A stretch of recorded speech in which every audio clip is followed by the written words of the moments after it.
Allô, bonsoir, à quel Allô, honneur? bonjour. Benoît, Enchanté, Benoît, vous avez quel âge, s'il vous plaît? j'ai 36 ans. Parfait, que puis-je faire pour vous? Déjà, je tenais à vous féliciter. Ah, Euh, oui, parce que vous avez visé juste à propos de Jennifer et Alexis. Benoît.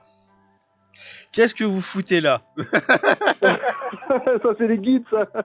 C'est les guides qui... Non, mais je tenais quand même à vous féliciter parce Mais que... merci pour les Oui, oui. félicitations, mais pas très content Mais pour le reste. vous leur dites aux guides... Oui, mais je me doute bien que les guides derrière sont en train de vous dire dans les oreilles, mais qu'est-ce qu'il est encore en train d'appeler, ce con. J'ai l'habitude. Non, mais je tenais quand même à vous féliciter Bah, je vous en parce que remercie. vous avez... Waouh. Vous avez quand même admirablement visé juste. Alors, simplement pour vous dire, vous m'aviez dit Jennifer est encore dans son délire de vouloir acheter un bien immobilier avec Alexis. Oui. C'est ce que vous m'aviez dit. Mhm. Et elle va tomber des nues entre, on va dire, le 6 et le 8 novembre, quand, grosso modo, la marmite va lui tomber dessus. Oui. Et il se trouve que j'ai une personne qui a parlé, Mhm. qui est proche d'Alexis, Oui. et je sais ce qui va se passer. Donc, bien évidemment, je ne lâcherai pas l'information à Jennifer. Il faut Bien qu'elle se prenne le sûr. coup de batte de baseball Ah oui, bien non, mais là, c'est proprement. l'enclume, hein. La balle de baseball, c'est léger Ouais, à voilà. côté, hein. Alors, ce que m'a dit cette personne en commun avec Alexis, c'est qu'Alexis a la sensation de se faire arnaquer parce qu'il a vendu son appartement à passer et qu'il Oui. a l'impression que Jennifer, grosso modo, l'instrumentalise Oui, pour acheter un bien immobilier, ce qui est vrai. c'est le cas. La maman d'Alexis qui s'appelle Denise, donc j'ai même obtenu son prénom, hein. La maman d'Alexis qui s'appelle Denise Hoffman est d'accord avec son fils, elle trouve qu'il se fait avoir. Et donc la maman, donc qui s'appelle Denise, est prête à injecter 10 ou 20 000 euros auprès de son fils pour qu'il achète en catimini un appartement tout seul. Mhm. Donc grosso modo, de la très chère Denise va injecter 20 000 euros à son fils sans que Jennifer soit au courant, et Oui. Alexis va aller chez le notaire Oui. avec sa maman pour acheter un bien immobilier, alors de ce que j'ai compris, plus gros que l'ancien, donc c'est bien, au moins il s'en sort bien. Ouais, 40 mètres carrés je crois, donc il était à 35, donc c'est bien, il gagne en... Finalement c'est pas si mal C'est que pas ça. si mal que ça, hein. Ouais, donc finalement il va acheter en secret, avec sa maman Denise, auprès d'un... Je pense que sa mère, à mon avis, qui fait tout le taf parce que Oui. c'est un gros bébé. Et donc Denise et Alexis vont aller chez un notaire signer pour un appartement finalement qui sera encore plus gros que l'ancien. Mhm. Donc en plus, finalement, il est gagnant dans l'histoire. Donc voilà, mieux. donc bravo. Tant mieux. Félicitations, si vous avez bien vu, la vengeance de la trahison d'Alexis était bien vue. Donc c'est ça, la trahison. Donc j'ai une personne qui a parlé. Mhm. Donc elle est pas au courant parce que j'ai vu sa story là aujourd'hui, plein de photos où elle est en train de rigoler, limite elle fait des grimaces. Bon, je pense que quand on va se prendre le coup de batte de baseball, elle va mourir. Mais voilà. Ah, mais bon, c'est comme ça, hein. C'est comme ça. C'est pour ça, C'est pour ça que j'ai pensé à vous. le truc, c'est que forcément, alors, très honnêtement, le rapport entre Jennifer et Alexis, là, c'est plus que probant que c'est qu'un rapport de confort. On est d'accord. Ah bah oui, complètement. Oui. Hein, elle a bien prouvé par le passé, si ma mémoire est bonne, même si on me réinjecte les infos en continu par rapport à ça, que c'était plutôt vers vous que son cœur était attiré. Ah oui, complètement. Voilà. Oui, son cœur Mais, va vers moi, mais on va dire son ego va vers Alexis parce qu'il a de l'argent. La non, famille a du fric. c'est hein, son estomac surtout, et ses fesses, pour Ouais, s'asseoir. c'est ça son estomac. Bonsoir, c'est Christophe Jarod. Je me permets d'interrompre cette vidéo pour vous annoncer que si vous le souhaitez, vous pouvez vous abonner, laisser un pouce en l'air, visiter mon site christophejarod.com, vous inscrire pour une voyance gratuite via le mail ou encore nous faire un don. Tous les liens sont dans la description. Bon visionnage. C'est ça aussi, parce qu'elle fait un métier qui est prometteur, certes, mais qui Pour est le moment, elle galère. assez accidenté, quoi. Accidenté au niveau des revenus. C'est exactement ça, elle est thérapeute et pour le moment, bon, elle commence à se faire une réputation, commence à se faire connaître un petit peu, Oui. mais c'est vrai que pour le moment, certains ateliers stages, elle a du mal à les remplir. Et elle commence à se faire connaître, mais thérapeute, c'est toujours ce qu'on dit, il faut toujours au moins 3 ans pour se faire une réputation. Exactement. Et encore 3 ans, c'est pour léger. réussir à en vivre. Hein. Oui. Voilà, moi j'ai mon psychanalyste, ça fait 30 ans qu'il est dans le métier. Il est plus que connu maintenant, mais il a mis peut-être 10 ans pour vraiment se faire une réputation très solide sur Rennes. Donc, Oui. Non, c'est donc clair. voilà. C'est clair qu'il y a du boulot à faire pour que ça décolle. Hein. Le bouche à oreille ne se fait pas automatiquement. C'est ça. Et les gens, ils vont plutôt ressortir facilement ce qui est mauvais que ce qui est bon. Ah bah complètement, oui. Complètement. Parce que Julia, c'est plus facile à critiquer, enfin ressortir, c'est l'émotionnel, hein, et c'est comme ça que fonctionne les médias également. C'est qu'il est plus facile de retenir une information qui est terrible émotionnellement, dans les mauvaises émotions, si je puis dire, que quelque chose qui est bon. Bah, c'est le cerveau reptilien, hein. De toute façon, Oui. le cerveau reptilien, il retient avant tout pour sa survie, pour la survie de l'être humain. Oui. Et oui, on dit souvent qu'il faut 5 informations positives pour effacer une seule information négative. Voilà. Donc, c'est pour ça que du haut de mes 41 ans, je suis toujours un arachnophobe. Voilà. Alors que je sais très bien qu'elle fait pas de mal à une mouche. Enfin, si, justement, à une mouche, mais pas à moi.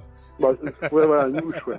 Sauf si c'est une mygale énorme, ou celle qui est en Australie. Celle qui est en Australie, là, elles sont mortelles. Bon, voilà. L'Australie, le pays du diable.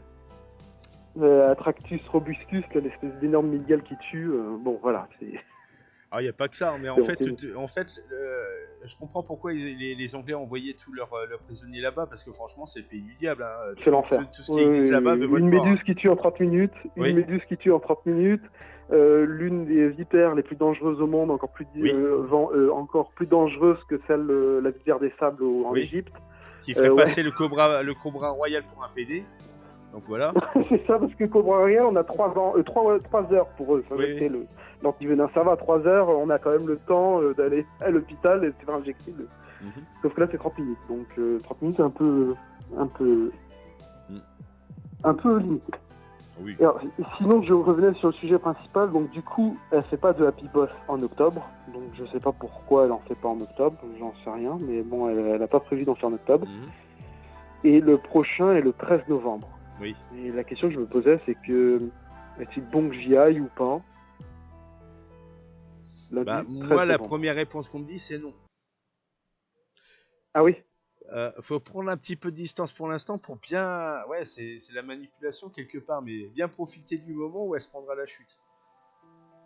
Parce que la chute, là, techniquement, elle va se la prendre entre, on va dire, le 5 novembre et le 8 novembre. Quoi. Ouais. C'est toujours donc ça veut dire que le 13 novembre... oui, parce que moi j'avais une amie qui m'avait dit 5-6 novembre, vous m'aviez dit 7-8 novembre, donc vous êtes quand même assez raccords tous les deux. Donc grosso modo, c'est voilà, elle va apprendre. Et je me demande si elle va même pas apprendre de la part de la mère d'Alexis, parce qu'Alexis est tellement lâche que je me demande si ça va pas être durant un repas de famille chez du coup je connais son prénom maintenant, chez Denise et Jean-Paul, les parents d'Alexis, maintenant je connais leur prénom. Et je me demande si c'est pas à l'occasion d'un repas de famille chez Denise et Jean-Paul que finalement elle va tomber des nues. Et Denise va lui dire Alexis vient de signer pour son appartement. Donc non, ça va être autre chose. Ça va être autre chose. Ah. Parce que moi je sens tourner les talons et se barrer. Alexis. Ah lui. Ouais. Sans rien dire. D'un côté, s'il signe, admettons, le 25 octobre avec sa maman chez un notaire qui avec sa mère et pendant qu'elle est au boulot, il vient directement emménager dans son appartement. Surtout que moi, pour défendre quand même ce petit gars, même s'il est lâche et il n'affronte pas Jennifer, ça fait quand même 5 mois qu'elle lui refuse le sexe. Il y a un moment, il faut arrêter de prendre les gens pour des cons. C'est-à-dire qu'il n'y a quasiment plus de relations sexuelles dans leur couple. Oui. Ça se sait parce que Cécile, qui est une amie au couple, me l'a carrément sorti en mode « Oh, de toute façon, ça fait 5 mois qu'elle écarte plus les cuisses. Il y a un moment, elle le prend pour un con depuis suffisamment longtemps. Je pense que lui, il s'autorise à lui faire un coup de couteau dans le dos et à se barrer en secrète, quoi. Oui. C'est la méthode qu'ils ont employée. Le truc, c'est que c'est plutôt un couloir quelque part. Et forcément, elle va demander des explications par rapport à tout ça. Mais elle les aura pas. Lui, il va tourner les talons et bloquer les contacts, c'est à peu près sûr. Oui, je sais bien la mentalité du jeune homme. Hein. Ouais, c'est quelqu'un qui est très replié sur lui, qui a des gros problèmes de communication. J'ai même pensé à une époque, s'il n'était pas autiste ou schizoïde, tellement il y avait un repli social et des grosses problématiques Moi, communicationnelles. je dirais plutôt Je me posais la autiste question. que d'autres problèmes. C'est plus de. D'accord, c'est ouais. plus Mais oui, il fait penser à un jeune spectre autiste Asperger. Ouais.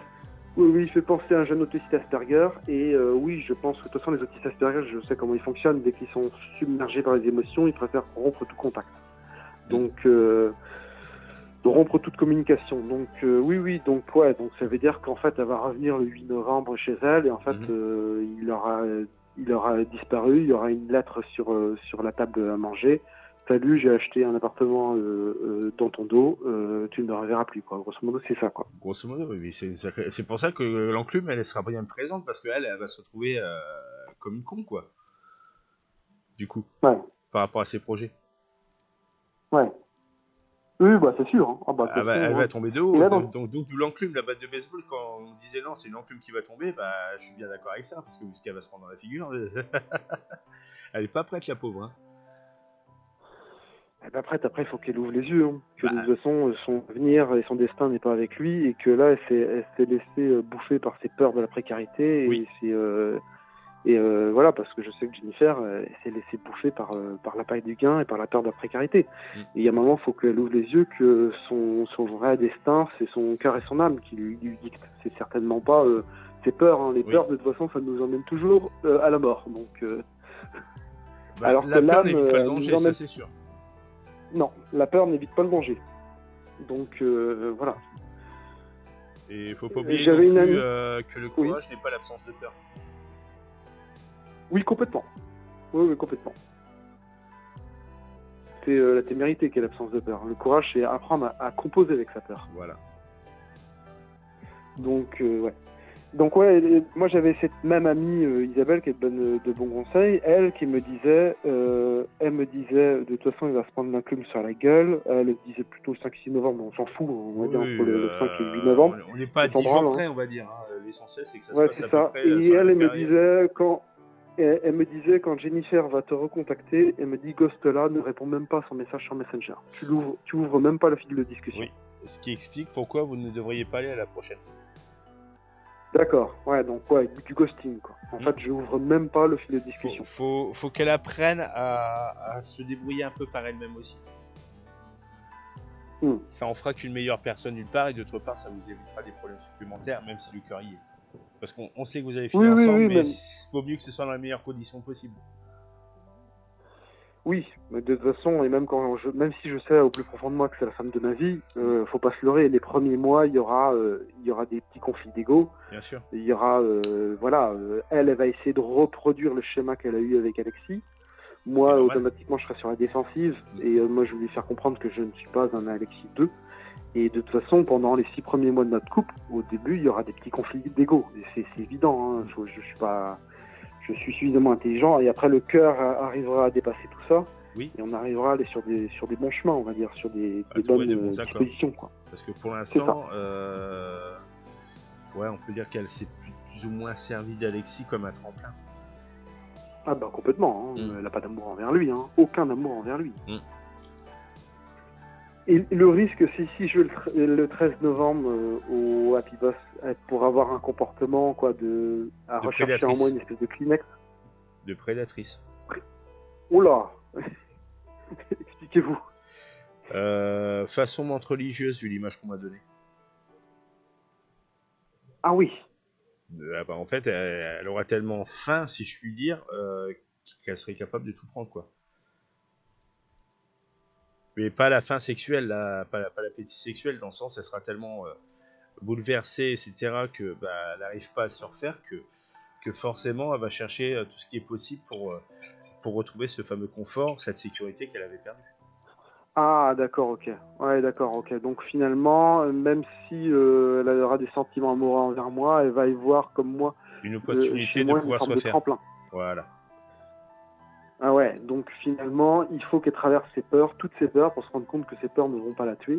Non, c'est clair. Et pour qu'elle soit en capacité, finalement, en décembre, qu'on puisse se rapprocher, mais d'une façon saine, on va dire. Bien sûr.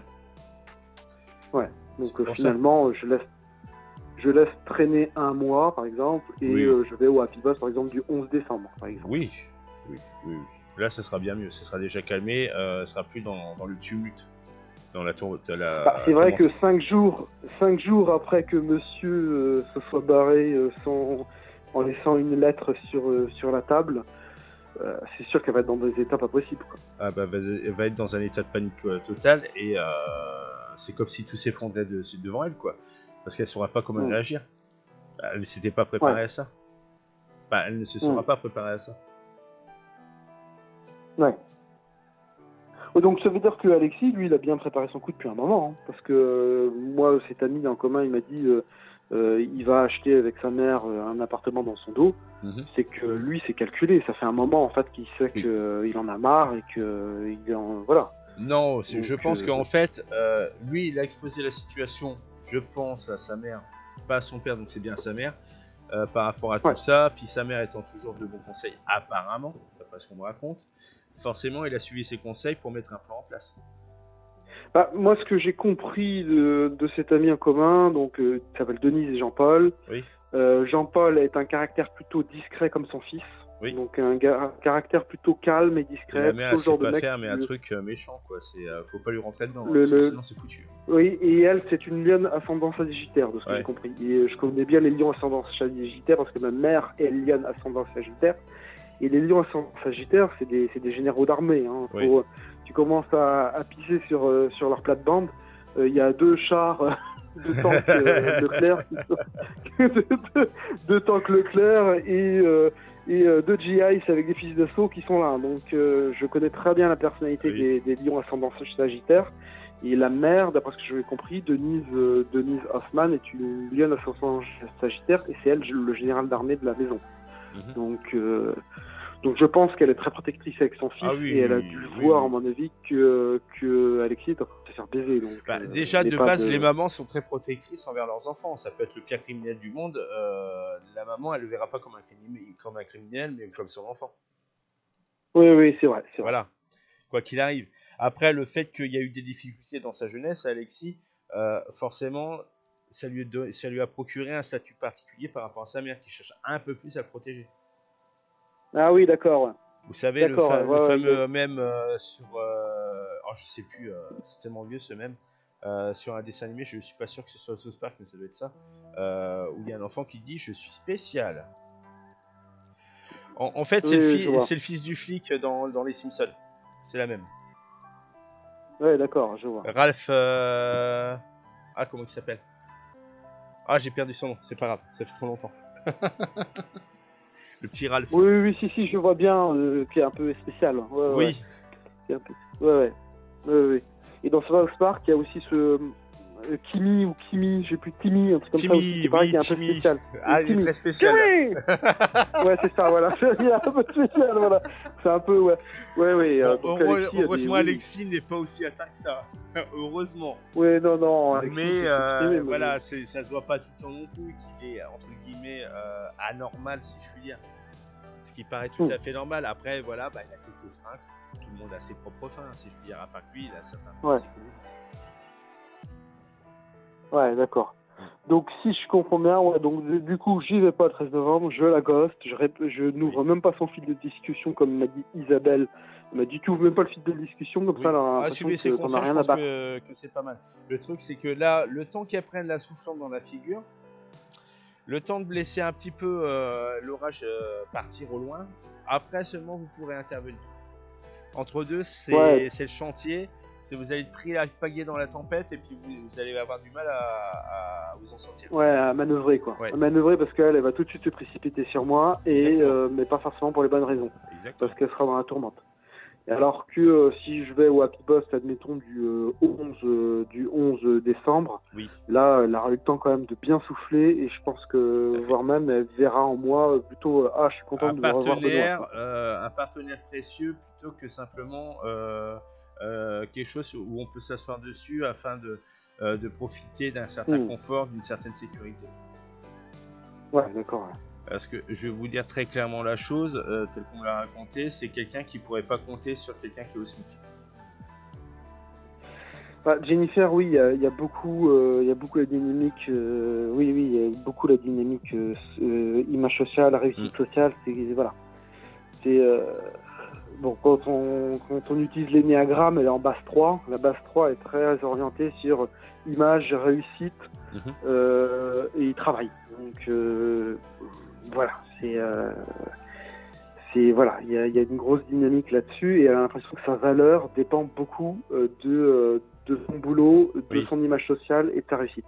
Oui. Et sauf qu'elle se trompe complètement parce que la valeur elle est dans l'être, elle n'est pas dans l'avoir et le faire. Ça, toutes les spiritualités depuis 8000 ans n'arrêtent pas de nous le dire, mais elle a du mal à comprendre ça. Donc bon, après je connais un peu son histoire, un manque de reconnaissance du père. En fait, elle a cherché toute sa vie à essayer d'exister aux yeux de son père, qu'on a toujours eu rien à foutre de sa gueule. Oui. Et je pense qu'elle essaye de briller socialement pour essayer d'exister auprès du père. Mais de toute façon, son père en aura toujours rien à foutre. Donc, oh là faut qu'elle fasse le deuil de... Si je fais oh là là parce que je connais quelqu'un qui est comme ça, qui a passé sa vie à faire la fierté de son père, honnêtement, elle mériterait cette reconnaissance. Elle a bossé depuis sa jeunesse, c'est quelqu'un avec qui je suis très proche et que je connais depuis fort longtemps. Même pendant ses études, elle bossait comme une acharnée. Elle bossait comme une acharnée. Moi, je me laissais tranquille. Bon, bah, on va faire le strict minimum. Elle a bossé comme il faut pour être meilleure que les autres. Elle est comme ça. Voilà, elle est quand même titulaire d'un DUG en tant que prof de français. Donc c'est non seulement elle a le master pour être prof de français, mais en plus elle a le DUG derrière. Donc elle s'est battue pour avoir tout ça. Et à côté également, elle est artiste littéraire. D'accord, bah c'est ça, c'est le même type de personnalité. Donc il faut qu'elle apprenne à... Ah bah oui, non, de toute façon Jennifer, oui, elle a beaucoup de reconnaissance envers le travail, la réussite. Et en même temps, je vois très bien qu'elle a une forme d'admiration envers moi. C'est-à-dire que je le sens quand elle discute avec moi, il y a une forme de... c'est pas comme avec Alexis. Alexis, elle le méprise. Quand elle parle d'Alexis, on a l'impression qu'elle parle d'un... Alors que quand elle discute avec moi, on sent que sur certains aspects, je l'apprécie. Donc, Alexis, elle a besoin elle d'admirer. Un peu plus par rapport à vous. Vous êtes génial. Alexis est un paillasson. Oui, c'est ça.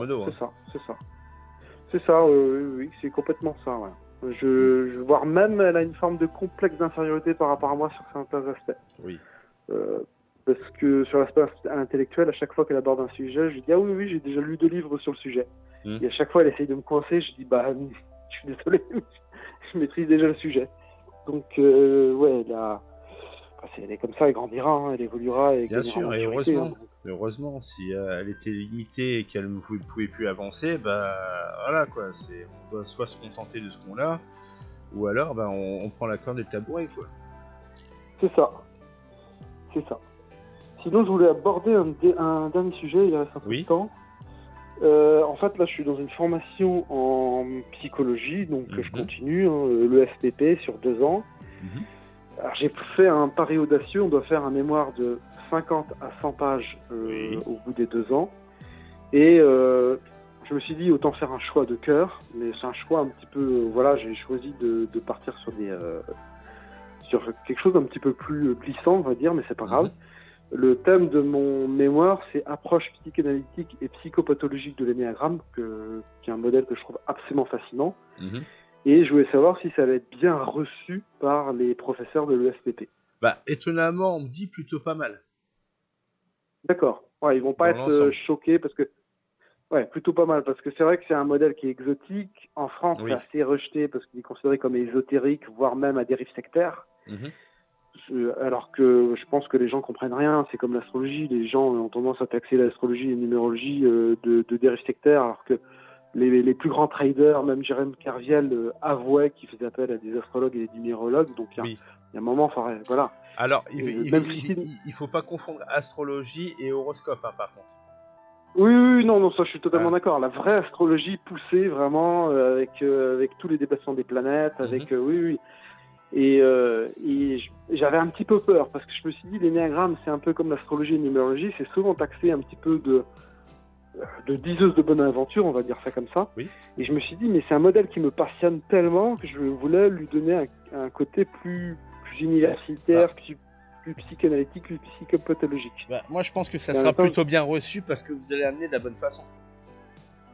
Ah oui, d'accord, ok. Je vais pas l'amener d'une façon ésotérique, machin chose, parce qu'il y a un énéagramme ésotérique. Parce que c'est Et sûr les- que si les vous y ramènes, allez avec une grande robe avec des étoiles bleues, enfin une grande robe bleue avec des étoiles dessus, un chapeau pointu, une boule de cristal, ils vont pas vous prendre en sérieux, c'est clair.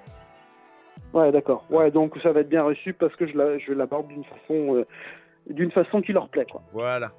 C'est la façon dont ça Ouais. va être amené plutôt que le contenu en lui-même, hein, je pense. Parce que c'est clair que, comme on me dit, c'est sujet à discussion, quoi, de ce côté-là, le thème que vous souhaitez aborder. Ah bah oui. Après, c'est un choix de cœur. Hein. Oui. Nous, l'un de nos profs qui est pédopsychiatre, qui s'appelle David Faure, il m'a dit, il nous a tous dit, il nous a dit, choisissez un thème qui vous passionne. Oui. Repompez pas des trucs pompeux qui ont déjà été faits 1000 fois, comme le stress post-traumatique ou des conneries dans le genre. Oui. Il m'a dit, prenez des risques et faites un sujet qui vous passionne. Et il m'a dit, moi, je serais beaucoup plus tolérant envers quelqu'un qui prend des risques et qui prend un sujet qui se passionne, plutôt que quelqu'un qui veut juste faire un mémoire pour un mémoire. Oui. Et donc, moi, j'ai suivi ce qu'il m'a dit. Le mec est pédopsychiatre, il est formateur à la FTP. Je me suis dit, ok, je vais prendre des risques et je vais prendre un sujet qui me passionne. Oui. Donc, en fait, il y a les deux côtés, parce que du fait qu'il vous a conseillé de ne pas prendre un sujet qui a été refait 10 fois, genre pourquoi Freud aime sa mère, par exemple. Je prends le bas de gamme. Pourquoi la fille de Freud est homosexuelle? Pourquoi la fille de Freud est homosexuelle mais ne l'a jamais accepté? Ouais, ce genre de conneries-là qui ont été vues une centaine de fois. Là, vous apportez quelque chose qui est un peu casse-gueule, c'est vrai, je l'avoue, que le sujet n'est pas forcément bien accueilli dans la sphère. Mais par contre, ce qui est bien, c'est que ce soit original, d'une part, que vous ayez les couilles, si je puis dire, de le faire, et qu'à côté, vous l'amenez de la bonne façon. Les deux vont plaire au jury. D'accord, ouais.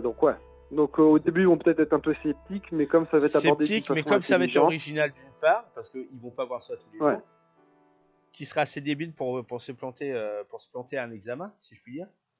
Ouais. Vous voyez ce que je veux dire? Alors qu'on peut très bien reprendre ChatGPT et puis refaire un truc complet sans problème, quoi. Ah bah oui. Voilà. Moi c'est pas mon délire. Hein. Moi je peux être du genre sérieux, donc c'est pas mon kiff. Hein, donc le fait que ce soit audacieux d'une part et de l'autre côté que vous l'amenez bien, que ça sera quelque chose qui sera bien écrit, je pense, ou tout du moins bien amené au niveau de votre mémoire, ça posera au contraire que des félicitations. D'accord, ouais. Il n'y a pas de problème sérieux, vous l'aurez, quoi, cette validation. Ok, ouais, donc je vais pas m'inquiéter. La validation ESPP au bout de 2 ans, je l'aurai. Voilà, par contre, bossez bien dessus quand même. Hein. Si vous faites 3 pages et c'est terminé, non, ça va pas le faire. Ah non, moi c'est pas mon style. Hein. Moi j'ai prévu de faire 70 à 80 pages. Donc, et ce sera un truc très très bien référencé, avec des cours de l'ESPP, avec des bouquins, même en m'appuyant sur certains aspects du DSM-5, qui est le bouquin de référence des psychiatres. Oui. Donc non, moi c'est pas mon style. Hein. Ça va vraiment être très cadré et très poussé. Donc, ok, j'ai pas à m'inquiéter. Il n'y a pas d'inquiétude à avoir de ce côté-là. Ok. En tout cas, merci, je trouve, et je suis votre conseil, hein, la ghoster le 13 novembre. C'est mieux pour vous et pour elle aussi. Mais principalement pour vous, parce que c'est vous que j'ai au téléphone. Ouais. Et elle va, le fait que je la ghost, elle va voir ça comme une espèce de...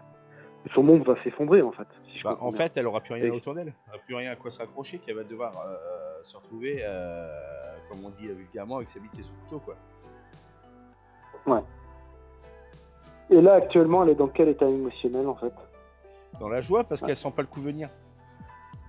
Ouais, une joie, et en même temps, j'ai l'impression qu'il y a quand même une souffrance, quand même si elle est sur un plan inconscient. Oui. J'ai quand même l'impression que c'est une joie consciente et une tristesse inconsciente. Le truc, c'est qu'il y a un conflit intérieur, je suis d'accord là-dessus, pour la simple et bonne raison que d'un côté, elle a le confort, la sécurité, elle sait qu'il n'y a pas de problème.